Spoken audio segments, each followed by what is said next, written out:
From the magnificent Midwest, it's the Suzanne Venker Show, where men and women are equal in value but wildly different by nature. Join us here every week as we challenge the culture's hugely flawed narratives about men, women, sex, and love. From coast to coast and from around the world, thank you for joining us. Hey everyone, welcome back. So I have a guest with me again today because I actually had one a couple of weeks ago and I don't do this too often. So I'm super excited. This is Dr. Scott Gordon. Sorry, Scott. And you were on with me. I didn't catch the episode. Do you remember when it was? It was about 10 months ago, give or take, about 8 or 10 months ago. How to have better sex and more sex with your wife. Oh, that's right. That's right. Okay. So just a reminder for everybody. Scott is a relationship coach and author affiliated with the Dad Starting Over organization. And he focuses on masculine polarity and maintaining a balance of the lover-provider roles in marriage, and specializes in repairing dead or dull bedrooms, going back to the sex that you just mentioned. And if you want to reach out to Scott, I don't think we got this. I got this, Scott. How can they do that real quick? Email is probably best. Plus, you can get on the website at thedadstartingover.com. My email is Scott G, as in Gordon, at dadstartingover.com. That's a good way to get in contact with me. As far as my coaching right now, my link is closed. So if you try to click on my link in the coaching section, it's closed just because I'm completely booked at this point. Yep. Yeah. And so you won't be able to click on my link, but you'll be able to get in contact with the Dad Starting Over organization that way. It's an organization for men, but I talk to some ladies too here and there, but mostly men. Okay, and I'm going to have you repeat that email address at the end for those who didn't get it, in case they get really excited and listening and want to get that email again. Okay, so in the meantime, he and I are going to discuss 5 tips for raising countercultural kids so that they can become independent-minded, self-sustaining adults, as opposed to, Kool-Aid drinking, which I'm sure none of the people who listen to this podcast raise Kool-Aid kids, but it doesn't hurt to have tips to help them join the mission of raising kids counterculturally. And this is obviously a big passion of mine. So I'm super excited to have you on to talk with me about that. So I'm going to let we came up with 5 specific areas that we feel is kind of where we've focused on as ourselves raising kids this way. And just real quick for everybody, I'm an empty nester. A lot of people know that. So I'm kind of, been there, done that, been down the road. You are in the throes of it. You have a 13-year-old and an almost 15-year-old. So you are a busy guy for sure. Oh, yeah. So I'm going to let you kick it off and begin how you want to begin. Great. Well, this topic came up in your Facebook group originally, actually. We were talking about raising kids. That seems to be kind of your focus at the point now. In the last 2 months, ever since I did that daycare episode, it's real up the ante. Kind of taken off. Yeah. Which is great, because this is part of the provider role that we talk about. It's not just a lover role. It is the provider role as well.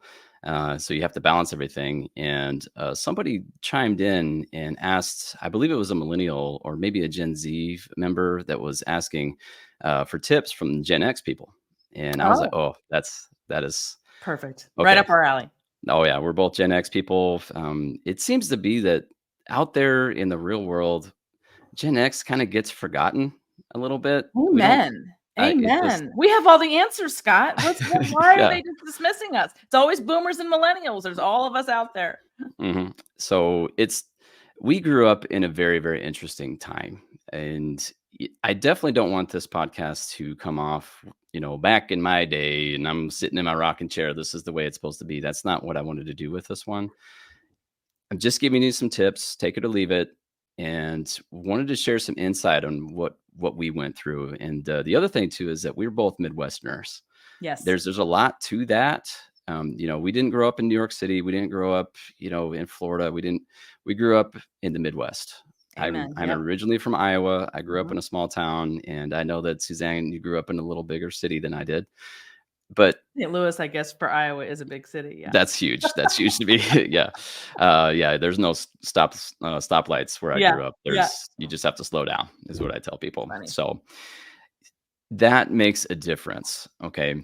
So Definitely. there's a lot of things that I wanted to talk about, but I narrowed it down to 5 tips from Gen X people to people that are having kids now or thinking about kids in the future.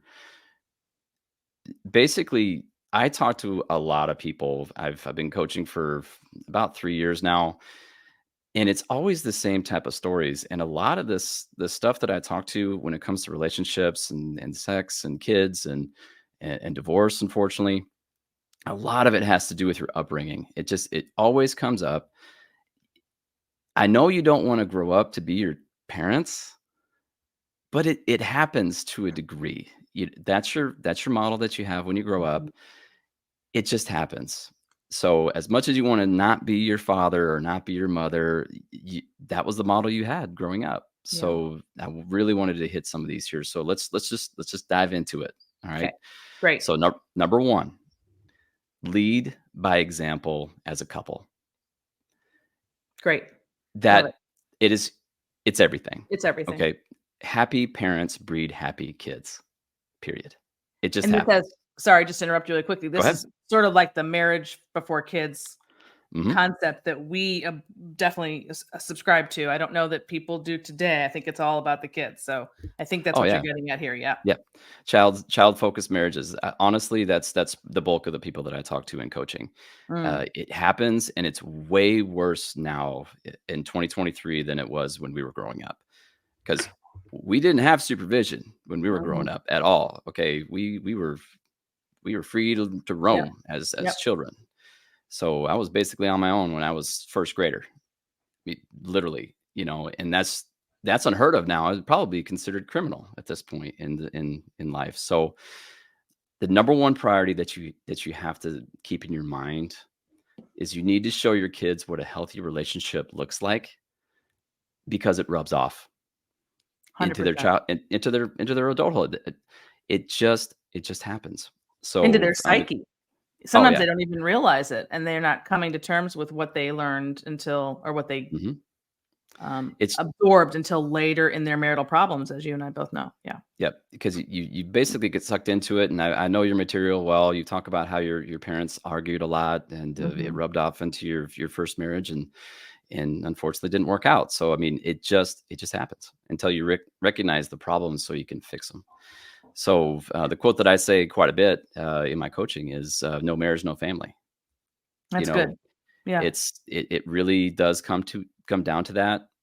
That's totally under your control on your end. You can't really control your spouse, but you can control yourself and how you react to your spouse, because if you react poorly to your spouse, your children sees that. And And we'll repeat it. absolutely, they're doomed to Yep. repeat the mistakes.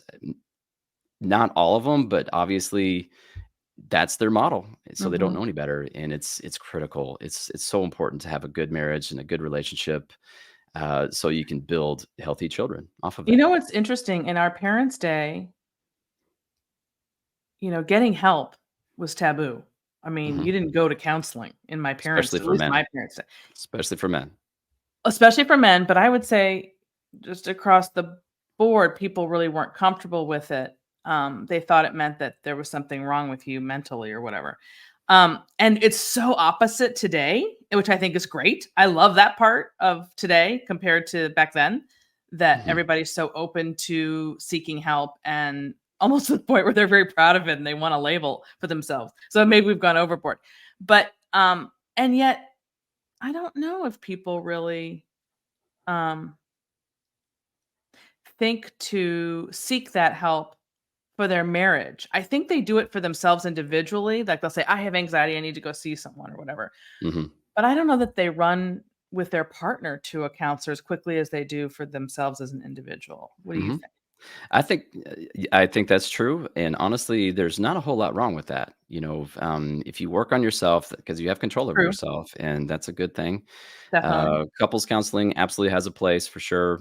Um, I've found that couples counseling has a tendency to work a little better for women, But when it comes to individual counseling and coaching, it really is really effective for men.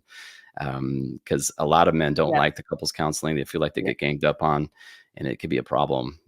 But Yeah. it depends on the situation. And Yeah, I mean, and I mean, that's what I do with my coaching. I don't do it together. I do it individually. And so there you go. I get that. But they're coming to me for their marriage. I Yeah. don't know if I don't know. I don't know how regular counselors, in-person traditional counselors do it as far as if they, I'm either a counselor for an individual with mental health problems or I'm a marriage counselor. I think hmm what you and I do is a little unique. The It is. online space has really opened that up, I think. Yeah, and the other thing too with us, since it's more of it's male based. So most of the people that come into our group and the most people that I talk to in coaching, they're very anxious type of guys, codependent dudes, preoccupied type of guys. So there's a certain flavor that we Mm, attract, mhm. especially with one of the main books is called The Dead Bedroom Fix. It's Yeah.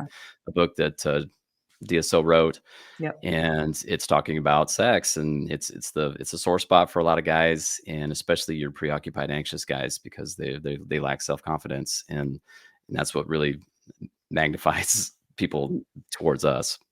Yeah. So Yeah. but anyway, Okay. So, and most of them are married or no?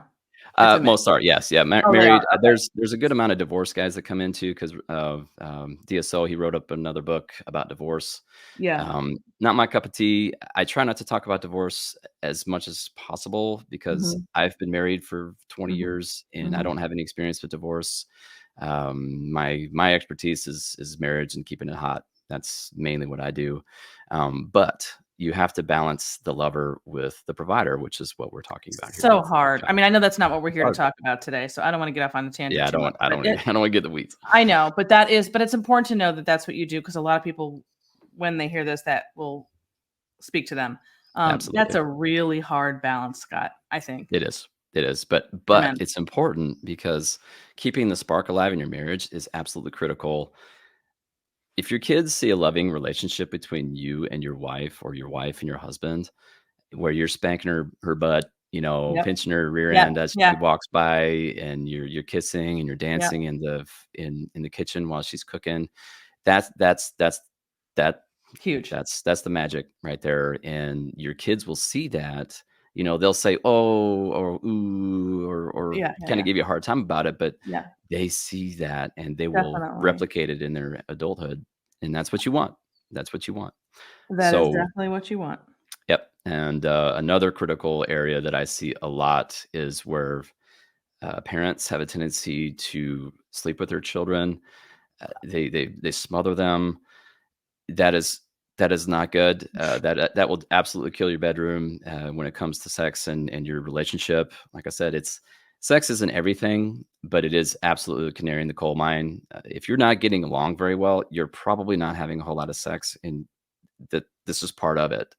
And a lot So of people that just dive 100% into their children, and they lose the lover aspect. that is a real millennial trend. I've hmm just sort of come across in the last few months, Scott. I really wasn't aware of the scope of it.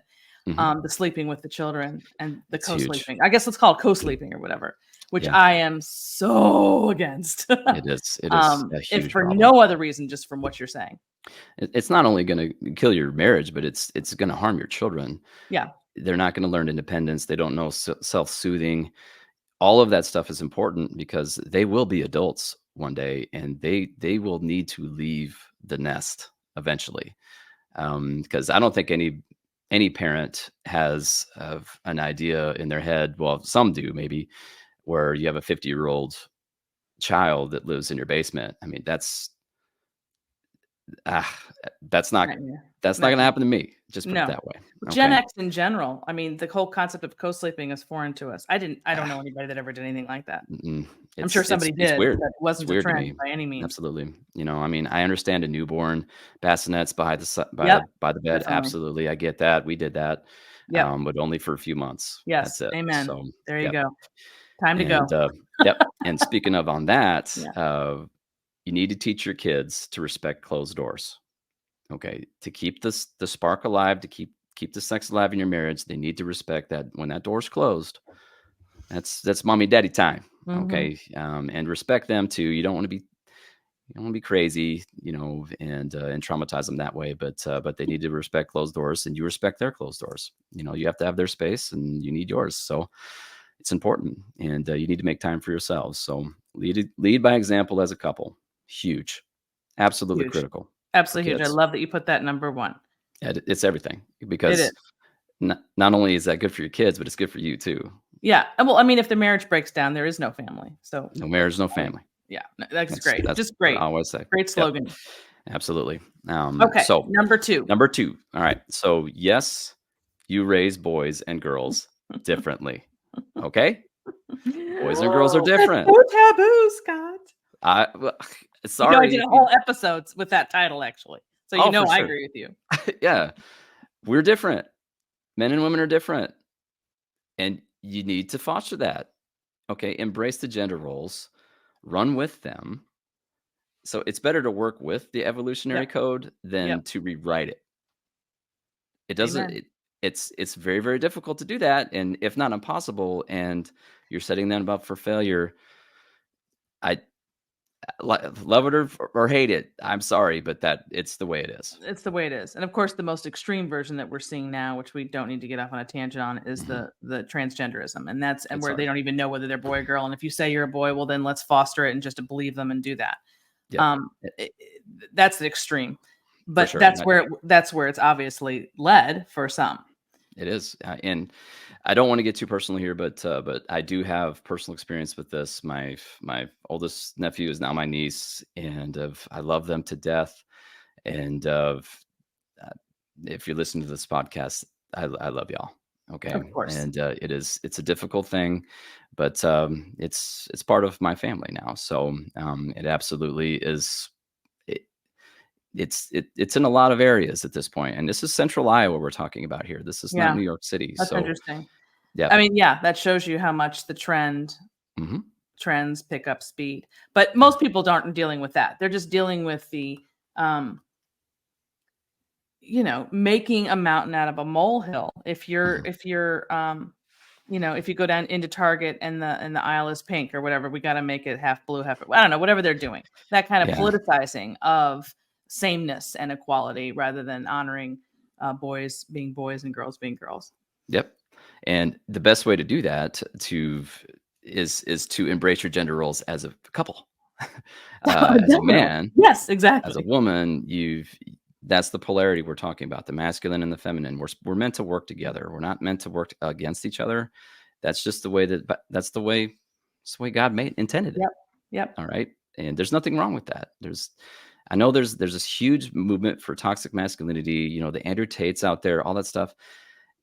Some of the things that Andrew Tate says he's got a point, but I don't like his style Hmm. personally, Hmm. and I don't like the message that he's telling people that you have to have stuff to have status. I don't agree with that at all, but he's obviously masculine.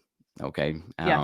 And there's nothing wrong with that. And we need to get that in our heads too, because especially for young boys, man, I mean, that's my sphere. Most of the guys that I talked to in coaching typically didn't have a good father, wasn't Hmm. even there.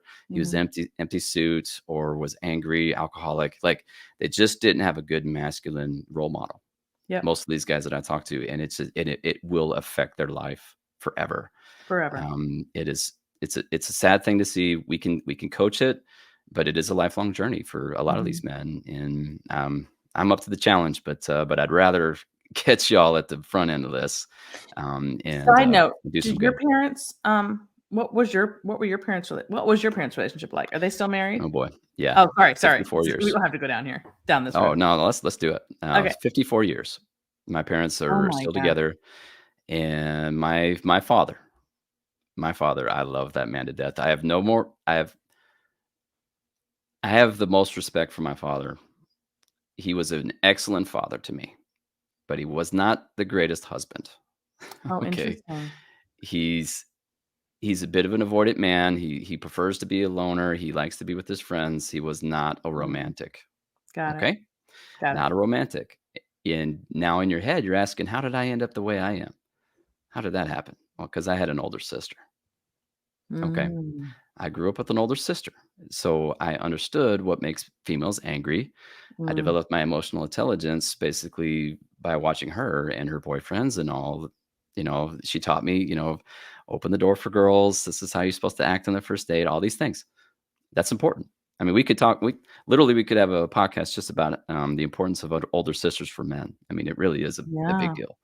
So, but my mother, she's an introvert. She's awesome, very nurturing. She stayed at home for the first 2 years of my life and went back to work. And they were both very hard workers. That Midwestern work ethic. I grew up. I grew up fairly hard financially, and I knew what it meant to to work a 12-hour day by the time I graduated high school. Just put it that way. Okay. Got it. And that's another Gen X thing that is way different now than it was. I mean, my friends and I, as men, as boys, basically everybody was working by the time we were about 14. Mhm. If you were Mhm. not working Mhm. at that age, you were actually shamed. Mm. You would literally have adults at the grocery store asking you, "Aren't you supposed to be at work?" Mhm. If you're just walking around or sitting at Isn't that a corner. interesting? It That's was such a big huge. thing because that's how we did it with our kids, and our son was working at 14. And, Yep. it's so odd, like, what like, he stands out because nobody does that anymore. Yep. It's Um, amazing. I mean, and now, I mean, you can $15 an hour. I saw it at yeah, I know, McDonald's actually, I in the know. county seat in my county that I grew up in. They were saying 14-year-olds welcome, $15 an Yep, hour. Oh my yep. goodness. That's crazy. Back in my day. No, I'm not I know, going to yeah, do you said you didn't wanna say that. that. Oh, that's so But funny. it's huge. Having your own money, being able Yep. to learn financial independence, Mhm, having a checkbook by the age of 16, knowing how to balance it, knowing how to save, how to mhm, spend, of mhm. delayed gratification, all of those things All we of it. learned before Yep, we were out that of was high school. normal. That was normal. That's just the way it was.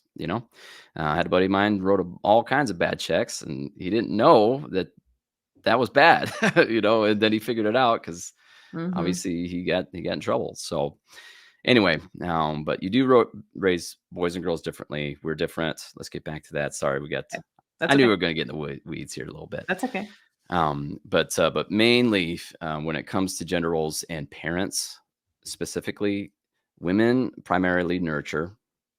Okay, sorry, but that's the programming. Mhm, Okay, and men prepare kids for adulthood. Generally speaking, I was mhm. listening to another podcast that was an evolutionary psychology professor talking about studies that basically said that's our roles. Men prepare kids for adulthood, and women nurture them so they can function as children.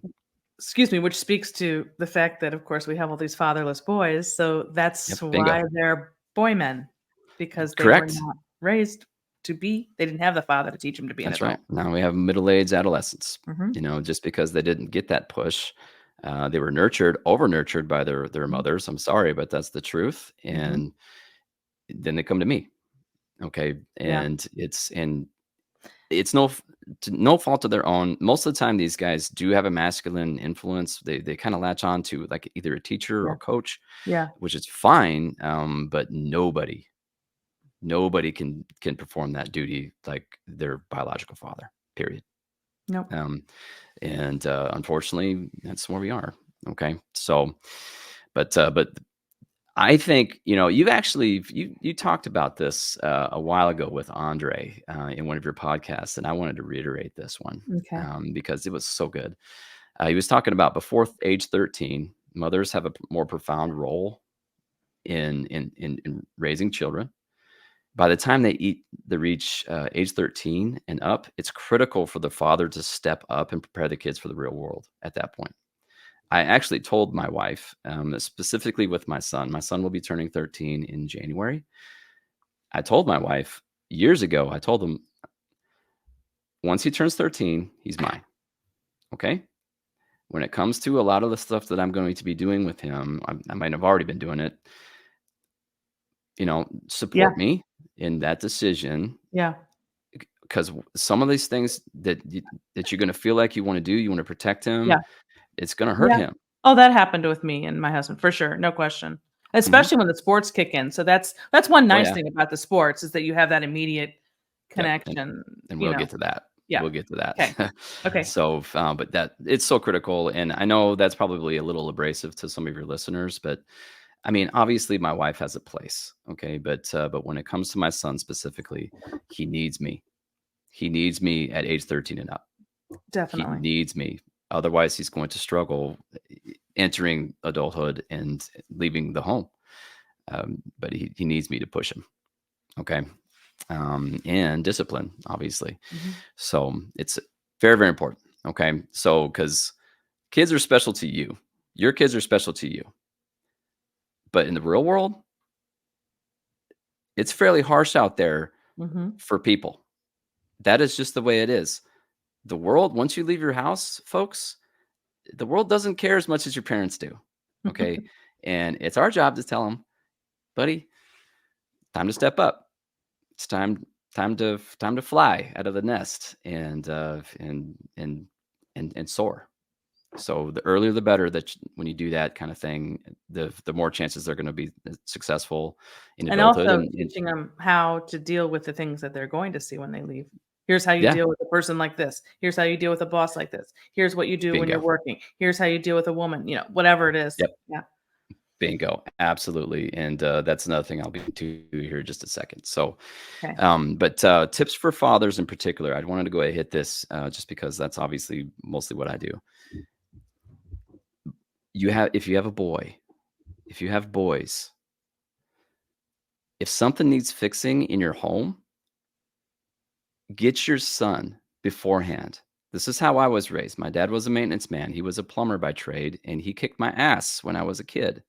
All right. He got me when the sink needed to be fixed, the lawnmower broke down.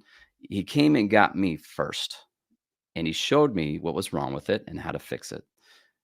And Pop, thank you for that, because there's not a whole lot I can't handle when it comes to fixing things. I know my limits. I know when to call somebody, but I do know how to fix things, and that's ultra sexy when it comes to a marriage, and saves money. You know how to fix stuff, because It's that's a a big deal. skill. There's not a lot of handymen around anymore, I have Me, to say, Scott. That's oh my, unusual. Kind of awesome it that you can do that. it's huge. Like I said, I know my limitations. My father is way better at it than I am, but if you have those skills, man, It's a big if deal. if you're a good lover, if you've got those skills as a dad, you're a good dad. You're a rare guy, Mhm. okay? And you talk about attracting a female. That's those are all good qualities, okay? And keeping a wife is important, okay? Long term. I've been married 20 years. You're gonna have peaks and valleys, and the better you are as a man, the better chances you're gonna keep it hot, okay? Definitely. So that's boys. So come get your sons. If something's broken, show him what's wrong with it and fix it so he knows how to fix it. Now girls are different. If you want to do that with girls, that's fine. That's great. Okay. I know some friends that they got gearheads for daughters, which is fine. That's Mhm. great. It's okay. Yep. For me personally, what I like for daughters at age 13, we're talking age 13 again. Start taking your daughters out for daddy daughter dates at that Mhm. point. I try to do it about every other month. It's hard to do that right now because the kids, they're very, very busy, but you take them out for dates. It's super important to show your daughter how to be treated, Mhm. how to talk to a waitress, how she's supposed to be treated by another man. Yeah. Your daughter's first love affair is with their father, and you need to show her that and foster that, and actively take that role and run with it.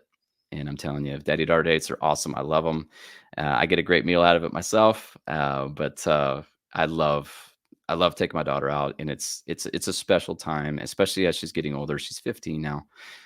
She's got a little teen angst in her, so it's one of those Mhm. things where Mhm.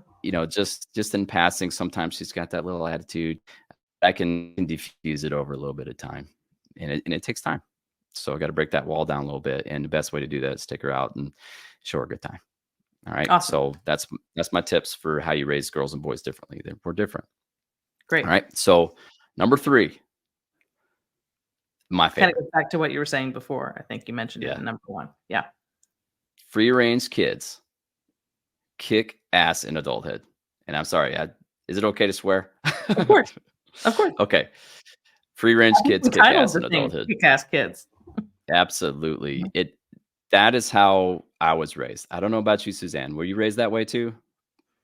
Oh, Come yeah. I home mean, when the everybody I don't know anybody that was Yeah, we overparented were all like in that. our day. I don't even I Yeah. mean, sure they existed, but I never knew anybody. Yep. Everybody was Because in the neighborhood. That was just how it was. that's right. Because we were the first generation where both the parents mostly were out of the homes. Moms were working, dads were working, and we had free reign. Come home when Well, the street lights come I'll push on. back on you That's there it. for a second. I don't think it Okay. took mom working for it to be, Mhm. out on your own at all. In Oh, no. fact, Oh, no. quite the opposite. I Yeah. mean, I think yeah, it was very much like the more she's home, the more you can be free to roam because she's there to come back. Like now That when you're too. working, they don't have anybody in the neighborhoods because they're not safe. No one's Mhm. home. Yeah, Yeah. that's true. It's funny because I think that's more peer pressure. That was kind of like collateral damage when it comes to that kind of stuff because my parents both worked. They didn't. I mean, I was on my own, like I said, and a lot of my friends were like that too. So if I got bored, we didn't do play dates back then. I didn't know what the hell was play dates. That Yeah. that didn't exist. We just, if we got bored, we went to the park. You're talking about after Um, school. You're talking about after yeah, school. Yeah, after yeah. school. Yeah, for sure. Mhm, So 3 o'clock till 6 o'clock till the street lights came on. mhm. That was the rules. And we just got on our bikes and we went and had fun. Yeah. I mean, there's memes about it. I love that. That I loved growing up like that. It was awesome. It It was was. amazing. But we took it for And granted. We didn't have anything to compare it to. I mean, that that was we just didn't know any normal better. I didn't know life. any better. Yep. Everybody I feel else like was the same way. And it was yeah, such a good melting pot because helicopter parenting and bad living news. in a bubble is harmful for kids. It's harmful. They need to figure out how to interact with other people. Period. Period. And I'm telling you, but we were lucky in the fact that at that time everybody was doing it. So now when kids go out, it's a little bit different just because they're more single. Because when we went out, we had groups of 8 to 10 guys, Mhm. hanging out, and that's not an easy target, obviously, if there's trouble. But it was awesome, and obviously you're gonna get in trouble sometimes too, and you dealt with the consequences, right? Yeah, and you had to do it on Cause and your own. consequence. So you were it was very much, learning your interpersonal skills because you're out Yep. there. I mean, you're gonna and that's where the bullying it's funny because the bullying is very interesting. Oh yeah. There was some, I guess you'd call it bullying today that certainly I Mhm. endured. And I think it made me thicker skinned and a little bit. Oh, And I sure. know my husband would say the same thing for him because we're both Gen X. And that's just, I'm not a proponent of bullying. I wouldn't encourage it. As a former teacher, I certainly wouldn't allow it. But Yeah, um, there's something to be said for going out there and dealing with shitty people on your for own sure. Yep. when you're young. Because life experience teaches you how to navigate inevitable conflict. You have to deal with conflict as an adult, period. What better way to do that in that melting pot, right? Mhm. And you just learn it. We just learned it as children, and obviously we dealt with bullies. Yes, for sure. I mean, we played games where I was not the biggest kid back then, but I was fast. I learned to get fast because either that or I was going to Mhm. get hurt. Mhm. Okay, and that's just the way we grew up, and it made us tough. It made us, we could deal with conflict a lot better than kids can now. Definitely. Es the 100%. especially, Conflict is no the offense, number but one sorry. Yeah. millennials. I mean, Yeah. I'm sorry, but I see a lot of millennials, and they don't deal with conflict very well, No, as a general rule, okay? I'm as a not general saying rule. everyone, but it's a problem because you are going to deal with ugly people in your life. It's just gonna happen. You will see it every day in traffic. Nothing like seeing humanity in traffic. It's you're gonna deal with ugly people, and when you're going out there and getting bullied, you learn to regulate your own emotions. To regulate yourself, and you learn from experience. The more experience that you have, the more uncomfortable you get in certain situations, the better you're going to be as a human being. It's just, it makes you more well-rounded. Definitely. Okay. So that's not a bad thing. Now, one story that I wanted to hit on this particular podcast was COVID. Okay. 2020, spring of 2020 hits. Everything shuts down. We shut down completely for what, 2 weeks, 4 weeks? Everything was done. We were supposed to stay home. I live in a neighborhood out in the woods. We have about 30 houses here. And all of a sudden, everybody stopped. Everybody stopped. This is 2020. This is not 1985. Okay. 2020 hits. My wife and I, all of a sudden, we start seeing neighbors we've never seen before Mhm. walking on the I street. remember. Mhm. We see kids riding bikes. I Mhm. don't know how it was with you, but when we were I trying remember. to find new bikes for our kids, you couldn't find them because they were sold out. Everybody started doing this kind of stuff and interacting. My neighborhood's never been that social. It never was that social. I mean, it's a great neighborhood, but it was way different at that point. And I told my wife, we were sitting in our driveway, and I will never forget this. I looked around, I saw parents interacting, I saw kids interacting. My kids actually discovered the fact that they can walk over to their friends or their neighbor's home and hang out. And I was like, that was just the way we Unheard grew of. up. Yep. Yeah. And I told my wife, I said, baby, we're in 1985 right now. That's what this is. And it's beautiful. It It didn't was stay it was it probably didn't stay that way, though. it didn't. It lasted about 6 months, and I told Mhm. my wife that too. I was like, you know what? Once everything starts back up again, it's Mhm. gonna probably go back to the same thing again. But it was beautiful there for about 6 months. It was 1985 again, and it's unfortunate, but we know that as Gen X Mhm. people, we know what that feels like. We know what it Mhm. looks like. Mhm. Millennials, Gen Z, they don't understand this stuff, and that's the point of this podcast where it can happen. You can foster these things. We can't go back to 1985. No, That's not gonna happen. but there are neighborhoods, because when our kids were little, we specifically went into a neighborhood that still functioned like that. Yep, and So from, that's in your control. 3 to 8, they were in Yep, that kind of environment. yep, that's in your Um, control. yeah, and actually, we Mhm, still are in that environment where we are here. We're in a little bubble that it mhm, functions very much like that, but they're grown now, but, yep. yeah, you can find them. You just have Oh, to yeah, start one in of the the reasons why we Midwest, live here. Scott. Gotta bring everybody to the Yeah, Midwest, right? and that's another thing too. So I grew up in the Midwest. I married a Southern belle, so I live in Mm. the South, and it's a very, very similar environment. It's a little different, people Wait, where talk are funny you? here. I'm in North Carolina. North Carolina, that's right, okay. Yep, but, Awesome. Beautiful.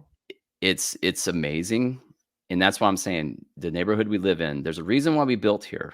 Okay, there's 30 houses here. It's off the beaten path. Not a whole lot of folks know we're out here. It's a dead end street. It's safe. We have to deal with deer, not dogs. Mhm. So, Okay. um, that's that environment that we wanted to have for our kids, and it's happening. Um, I feel like that's kind of becoming a thing with I don't know if it's millennials, Gen the, Z, I think Gen Z, low end, I Gen can Z. see it in Gen Z. They're taking it to the to the degree of going to a farm life, right? Yeah, yeah. A Which little is more great, off that's the fine. grid. I don't think I could Yeah. go that far, but Oh, same I see, concept. that's my bread and butter too. My grandfolks are farmers, so that's another thing too. Yeah. I grew up a town kid, but, my grandfolks are farmers, and all it took for me was a 5-mile bike ride, and Yeah. honestly, I was doing that at 10 years old on a dirt bike, and I got bored, I go out to my grandfolks' farm and tore it up and came home, and my folks had no idea where I was. So come home when the streetlights come on. That was the Mhm. rule, and, it was awesome. It was awesome. Awesome time to grow up for sure. So I do wanna point out, if I may, that I think that sure, of all these 5 things, that's the one that is going to be very hard to it's replicate. difficult. Oh, for I sure. don't Yeah, most people aren't gonna be able to do that, but I do think yeah, they can do these other things. So I I just wanted to agree. throw that out there. Yep, Yeah. absolutely, 100%. Like, I didn't like I said, not the back in my day thing again. Yeah. We saw it when COVID hit. Mhm. That's the way it was for us growing up.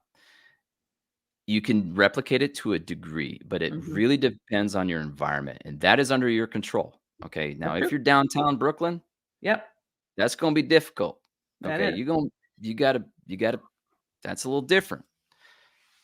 Small town Midwest, 100% you could do this again. No question. If you live on a cul-de-sac, 100%. No question. No question. Get yourself some sidewalk chalk and hit the hopscotch. Okay. There's nothing wrong with that. Helicopter parenting, it will harm your children long term, for sure. Okay, No let's question. go to number 4. Yeah. All right, let's do it. So number 4, teamwork mentality. Now Yeah, we're I love this one. This is great. talking about parents. Okay, working as a team. Now this is just a little bit different because Gen X. I don't know about you, but they're raised by boomers. Okay, I was they're not. raised. I was not. Well, actually, And in fact, that's no. interesting that you say that. Were your parents boomers? My parents are boomers. They Yep, must have been. They had to have been. Because they're it boomers. was very unusual. I had parents who were 10 years older than my friends' parents. So I was Yep. So bizarre. they were the greatest That's probably why generation. I'm like have the mindset that I do for my generation. But anyway, go ahead.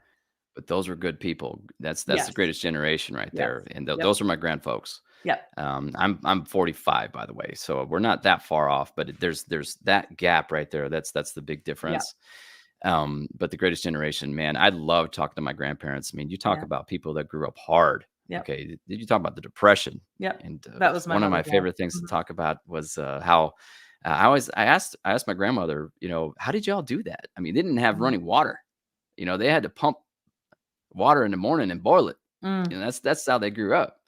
And I was like, how'd you do that? And you know what she said? I didn't know any better. Didn't know I knew you were gonna say that. I didn't know any I different. didn't know any better. That's the way it was. And it's that way. And it's been like that for hundreds of years, thousands of Mhm. years. Mhm. Okay. And I think probably every generation that's older probably thinks the younger generation sucks. you know, Sure. just the way it is. I think that's just natural. Sure. But it is different now in 2020. Technology is changed everything. It has changed everything. I mean, look at me. We're talking, I'm in North Carolina. Yep. You're in Missouri. Okay. I mean, this St. is Louis. just different. So teamwork mentality, division of household labors. It's blurred now, but dudes need to do dude things. Okay. You need to stick to dude The stuff. wives will thank you. The later wives Yes. will thank you if you raise your Yes. sons to do those things. Yes. Stick to dude stuff. Okay. Our general rule, when my wife and I got married, the general rule, because the division of labor is different now. I mean, my dad didn't cook. He didn't clean Yeah. like that. Right. That's Same. different now. Okay. But I wanted to throw this one in here because it is absolutely critical to work as a team. No competing, 100%. oh, I vacuum, so you need to do this. This the scorekeeping stuff doesn't work. All you're doing is breeding resentment. Period. Okay. Dudes need to do dude stuff. All right. Mow the lawn, fix the cars, fix the sinks, the masculine stuff. That will maintain your polarity in your marriage 100%. Do you find Oh, that you go ahead. do you find that husbands aren't doing that? Uh, it's kind of a mixed bag. Okay, a lot of guys. Okay, so one of the main things that I see with a lot of guys nowadays is a lot of guys do a lot of covert contracts. I don't know if you know what those are. Mhm. I do. It's chore play. Mhm. So they basically they need to soothe mommy because mommy's she's pulling the strings of Breadwinning. yeah, that and Yep. sex. Okay, Oh, yeah. and Well, both. Yeah. yeah, so So, they're like, yeah. "Okay, well, she says she's overwhelmed. And she's telling me I need to step up in the house. So, okay, I'm gonna do the dishes. I'm gonna fold the towels, which is fine, and I have nothing wrong. I have no problem doing those things, but you As need to long as do you're them not because doing it to get they need sex. to be done. Mhm. Okay? Right. Do them because they need to be done, Mhm. not because you wanna get laid. Mhm. Okay? Mhm. That's a huge deal for guys. I see that a Mhm. lot in my Mhm. coaching guys, and that is not sexy. I'm sorry, but it's not. Stepping up and leading, that's the kind of stuff that will maintain polarity. And reversing the gender roles is a Not gonna. problem Yep. It long is. term. It really is. So so here's an example. You walk into a house, and I don't know about your dining room table, but our dining room table is our folding table for our laundry. Okay, just the way it is. All right, because we're busy. So it comes Mhm. out of the dryer, goes onto the dining room table, and my wife is busy. She's got stuff going on. I've got maybe 5-10 minutes. I'll see the towels. I'll fold them, but I don't go, "Hey, babe, look what I did." I don't do Yeah. that. Yeah. Okay. I just do it because it needs to be done and I stay busy and I've got things to do after that. Okay. That will maintain polarity. So you need to work as a team, as husband and wife, not against each other. That's does not work long term. Okay. Dudes need to do dude stuff, but you need to step up in the house too when shit needs to get done. Period. Okay. Yeah, just if So it needs to get done, so it gets done, and you don't say, "Whose is that? Is that yep. yours or is that mine?" You just do Yep. it. It's all one thing. It's all Hmm. about this family mentality that we are one unit, and, Hmm. I talk a lot about that with respect to marriage, but you're absolutely right to point out that it's about the kids too. You are a Yep. family. To the Yep. extent, That's a great segue because that's my next point on this. okay, Okay. good. Because household chores, it's one of the best ways to teach personal responsibility. Okay. For kids. One Yep. thing that I talk about often, my kids probably can't stand hearing about this. Here's my back in the day story. Okay. On Saturday mornings, my mother, she had a margarine bowl and she had a bunch of little pieces of paper that was written on it that said, vacuum the main floor, vacuum upstairs, clean the bathroom, dust. We as kids, both of my sister and I, we had to finish that margarine cup every single Saturday morning, and then we could do what we wanted to after that. It took us a Mhm. couple hours. Didn't kill Yeah, me. that was It didn't normal. kill me. Yeah, I still got to see Saturday morning cartoons. yeah. And I learned how to take care of my shit. And as an adult, okay, and to be a grown up, okay. That's the way it was. I'm sure it was similar for you. I'm assuming. I think you were raised like my son because he has an older sister. It was you and one older sister Mhm. growing up? Yeah, and I have a Yep, that's boy and a me. girl, and the girl's 3 years older than the boy, and he's Yep. just he gets women and he is Oh totally yeah. responsible, and he just I haven't had to do I don't think I've done his laundry. Mhm. Well, he's 20 now, but, since he was, like, 8. I Yeah. swear, he's just Yeah. incredibly, independent. It's great. Now, our kids, like I said, we're busy people. We're my wife and I are both docs, so we can delegate a lot of this stuff for somebody that comes in and cleans. That's the thing. That's not a bad thing. Okay, that was actually a Christmas gift to my wife a long time ago, where I said, okay, we're going to have a cleaner come in every 2 weeks, Mhm. and we're going to do the main The stuff, but deep then clean. we can still teach our kids, how to scrub a toilet, do all this other stuff, right? That was important to me, but I also value my time too. Okay, you can delegate these tasks. You don't have to be an ass Yeah, with your kids. You don't have to be a drill instructor, but they right. need to learn how to take care of themselves before the age of 17, 18. Okay, now if your kids are a little bit older than that, I mean, it is what it is, but you can. It's never too late. Okay, so that's really really important. And one thing that my wife and I do that I definitely want to mention here, we we as a couple, we started doing this a couple years ago because we are inundated. We are full on in the heat of activities. Okay. And that will be my next point. But we have a Sunday afternoon meeting. Okay. But just the two of us. It's always a little bit of a lull right around 3 o'clock, 3 o'clock in the afternoon. We have a little whiteboard that we have, a dry erase whiteboard. I know there's technology out there, these things that you can do to put down your tasks and when to pick up the kids, what they've got. But my wife and I do this together for the most part. She's a very organized person, so sometimes she beats me to it. Okay, but we know what's coming during the week. I know where I need to be, and we go through this whole list, the times when practices are, when we're supposed to get the kids, if we've got concerts or any activity that's going on during that week. My coaching sessions, this meeting is on there. It it's very, very important to be on the same page with your spouse when it comes to this kind of stuff. It doesn't take long. It takes us usually about 10, 15 minutes to do it. I know what is expected of me.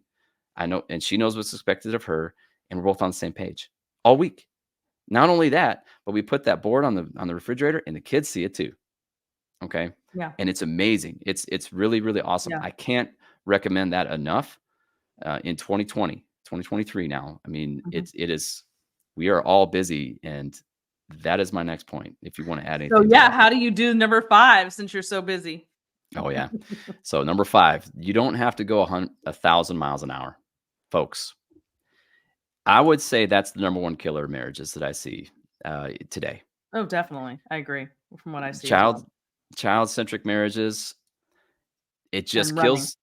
kills your desire. It kills the bedroom. It kills your connection.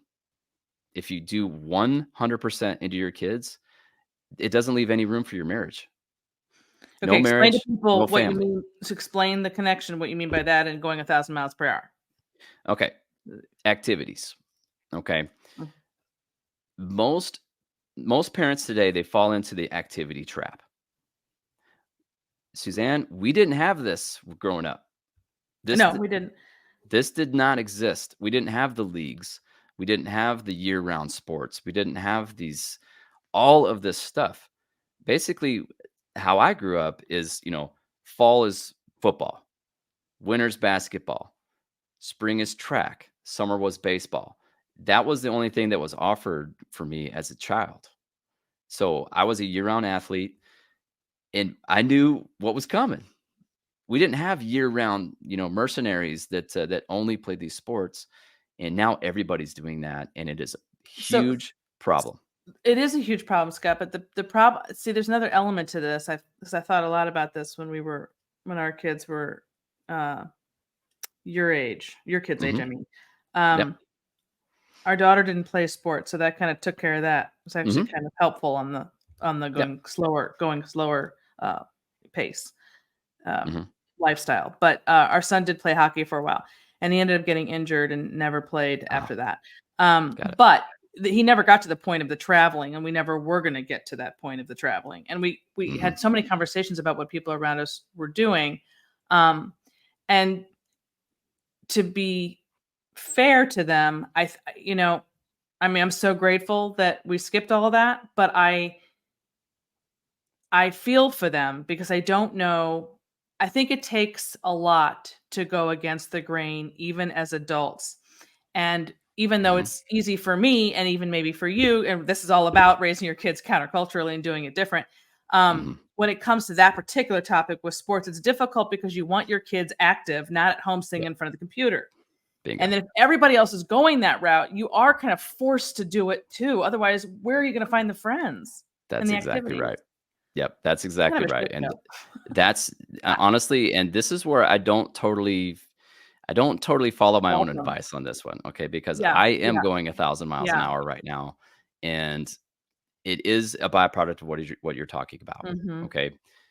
Nowadays, if you want your child to make the varsity team for basketball, he better know his shit at the nowadays. Okay. Some of these high school kids that I see playing out here, it's amazing. I mean, that would have been collegiate level basketball when I was growing up. And it's amazing what they can Yeah. do now. And my son is a very, very good basketball player. He's really good at football. So But I mean, point with this one. even if you're not Mhm. going for the gold, you're not that kind of Mhm. person who wants your kid to go for the gold. You just want them to be playing Active sports the way that you for and I sure. were, just playing. Forget Bingo. about going for the gold. There's nowhere to do it except to join the thing, the Yep. teams and whatever. And that's the issue. Now, like for Yeah. instance, I mean, right now, I mean, my son he plays Pop Warner Football, which is a private organization here, because Forsyth County, where I'm in North Carolina, Mhm. they don't have middle school football. Mm. That blows me away. I don't understand why that happens, but that's not everywhere. That exists in a lot of places, but it's it's just different now. So yeah, getting involved in the sports and the activities, it's important, but not to the extreme. What you were just talking about with hockey, Mhm. you got them involved, but you didn't do the travel stuff. Mhm. That's it right there. Mhm. That's Mhm. what I wanted to Mhm. really reiterate. I know people that baseball seems to be the most egregious that I have here that I see, where I've heard that. they're Yeah. all week they're in practice, Mhm. and this is all year round too. I Mhm. mean, they're playing a lot, and not only that, but they do these tournaments that are 2 states away. They have to stay at a hotel. That's Well, and that's what about way the too money end much. of it? What about the money Oh, it's end of all huge, this? hugely expensive for sure, no Ugh. question. And that's where you need to draw the line as the guy, as the dad. Mhm. That's when you put your foot down. This is too much.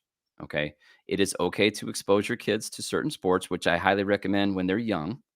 Okay, just expose them. One practice at the local Y. Okay, soccer practice just to see if they like it. All right. You don't, they're not going to be Pele, or they're, most likely they're probably not going to be Tom Brady in football. Okay. Most likely the chances are pretty slim for that kind of stuff. So don't Yep. push it. If they enjoy it, they're going to probably be pretty good at it because they're going to be driven. And that's what I wanted to instill in my son, especially. I wanted him to have that drive and that competitive spirit to be better. Okay. If he's not good at something, great, work at it. Let's get better. Okay. Because that will lead into a good adulthood, because those kind of skills, that's very, very useful for a man. And for a girl, my daughter, it's funny because we started the soccer thing. When she gave the ball to the other teammate and said, "Here you go," we knew probably wasn't. She didn't really have that competitive spirit in Yeah. sports. So she ended up loving dance. She's a dancer, and she's at an elite level. She's an amazing dancer, and that's a big one. So we're at the studio 5 days a week. They do competitions. They are regional stuff, and that's max. Okay, so the biggest thing is when it comes to going 1,000 miles an hour and limiting it, you need to know your extremes. You need to know that Sunday afternoon meeting. Look at your schedule. If it's too much, you need to start axing some things. Okay, Well, it's and just not going to hurt your kids. pick Go ahead. one Yeah, thing, and that's pick it. one. Yep. Yeah. So my daughter, she dances. She does cheerleading too, but you give and take. Okay, doing too much, honestly, here's a good bellwether for you. If you're struggling in your marriage and your kids are super active, you're doing it wrong. You need to step back a little bit and figure out what's important. A story that I tell often: Tim Duncan, he didn't play high school basketball. Okay, he was a gifted athlete. He just went right into basketball and knew what to do. Mhm. Okay, most pro athletes will actually say that it's a bad thing to get your kids involved all year round in baseball as a 6-year-old, Yeah. because by the time they're an adult, they're going to hate it. So that's what we're saying. Pick and choose your battles. Like I said, if you're struggling in your marriage and you're super, super active, going through 2 tanks of gas, going to and from activities, you're doing it wrong. Yeah. Now Okay. that I see a lot for sure in Oh, coaching. all the time. That's a given. All the time. Um, Plus finances. I mean, it's expensive to do this yep. stuff. Yeah. So absolutely. And But like I and then said, if they're both working, I mean, that's a whole nother, oh, yeah, because your ship's passing in the night, yeah, you know, exactly. and you never connect. So, Oh, yeah, very, very, very, very important stuff here. I'm telling you, this is, yeah, like I so said, that last one's hard. that last one is hard. That last one is hard. Mhm, And I think the goal for this, just for you and me in general, is just being Gen Xers. I really just never see anything about this. And I think people want to know how to raise their kids mhm. differently than the norm. And I think that we can all use a lot of support to be able to do that. So Of that's why I course. wanted to do this. I mean, there's a lot of way we could have gone in a completely different direction and Mhm, been here for hours talking about how to raise your kids kind of culture and get into the politics of it all. Um, mhm. and what to teach your daughters versus what to teach your sons about Oh, yeah. relationships and marriage. I mean, there's just a whole litany of things we could have done, but I like these 5. I think Mhm. they're great. And super helpful. So let's just repeat them one last time. Sure. Yep. Let me get my stuff here. So, lead by example is a couple. In my opinion, that's the most important one right there. M Your children's model for adulthood is your marriage, your relationship with your spouse. If you're an arguer, if you're a yeller, your kids are probably gonna be a yeller, okay? Super important. Number 2, you raise boys and girls differently. Embrace those gender roles. It is super important. I know that's abrasive to a lot of people, and that's sad, unfortunately. But I don't boys and worry girls are about that different. over here. No, I don't either. Absolutely not. And I had a good role model in my father, and unfortunately, I seem to be the outlier from a lot of the guys that I talk to, and that's unfortunate. And you're not a victim because you went through that. You can reparent yourself, but it does take work, and that's why I'm here. That's what I'm doing. These things, these podcasts with you and Dad Starting Over and all these guys. It's important to me. So, and free range kids kick ass in adulthood, 100%. That's my favorite part of Gen X. So no helicopter parenting, basically, is what that means. Yep. No helicopter. Yep. Yeah, opposite. No helicopter. Yep, that's right. So free range. I just want to make sure everyone's clear on that. Free range kids means opposite of helicopter parenting. Yeah. Let them. They got to stretch their legs. Okay, get out there. They have to deal with things. You have to. They have to know how to win, and they have to know how to lose. Okay, both of those skills are important in life because you have to deal with conflict. What better way to do that than with their friends? Okay, that's not a bad thing. Teamwork mentality, huge. You are in it to win it with your spouse.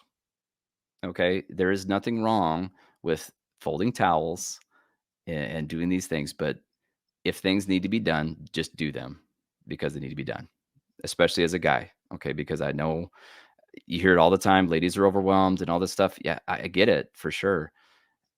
It's our job to step up, especially here's a secret. If your wife is nagging you, typically that means you're not stepping up as a guy. Okay. A lot of times that's what that means. So anyway, a little tidbit. And then you don't have to go 1,000 miles an hour. Take it easy on the activities. It's okay to expose your kids to sports and activities, but if that's at the cost of your marriage, no marriage, no family. Okay. Super important. I really like that slogan, I guess you call that. No marriage, no family. Very good. Bumper sticker. That. Okay, Scott, let's give people your email again that we started with. Sure. If they missed that. Email is scottg@dadstartingover.com. And dadstartingover.com is the website. You can look under the coaching tab. You'll see my profile there, kind of. Like I said, my coaching link is not open right now because I am completely booked up. I'm booked solid for 2 months. I open that link up every now and then, but it gets filled pretty quickly. So you'll be able to get my information that way. Reach out to me. I'm actually a member of Suzanne's Facebook page. I think it's wonderful. That kind of stuff is needed. Definitely. And it's a mess. It's a mess out here. And it is. It's I like the way you put that. Yeah, it is. Well, for those of us who see, every day or every week, what's going on, it is definitely a mess. Yeah, and honestly, it's the breakdown of the family. It is. That's really what it comes down to. Everything comes down to family. Mm-hmm. In the end, that's all there is. And the family breaks down because the marriage breaks down, which really puts marriage at the top of the family. So therefore, no marriage, no family. And no marriage, no family. And then, like I said, you model it in your adulthood. I mean, if you don't see a good model growing up, you're stacked. The deck is stacked against you. It is. There's no question. Mm-hmm. Okay, Scott. Awesome. Thank you so much for coming on. Appreciate it. Anytime. Yeah, and we'll chat soon. I hope. Absolutely. Thank you. Thanks, Scott. Okay, bye. And that ends this hour of the Suzanne Venker Show. Don't forget to subscribe to this podcast and to leave us a review, as well as share this episode with a friend. As always, you may reach me with any questions or comments at Suzanne@thesuzannevenkershow.com. And if you would like to support this podcast, which would be very much appreciated, you can do so at patreon.com/The Suzanne Venker Show. Thanks, everyone. Have a good week.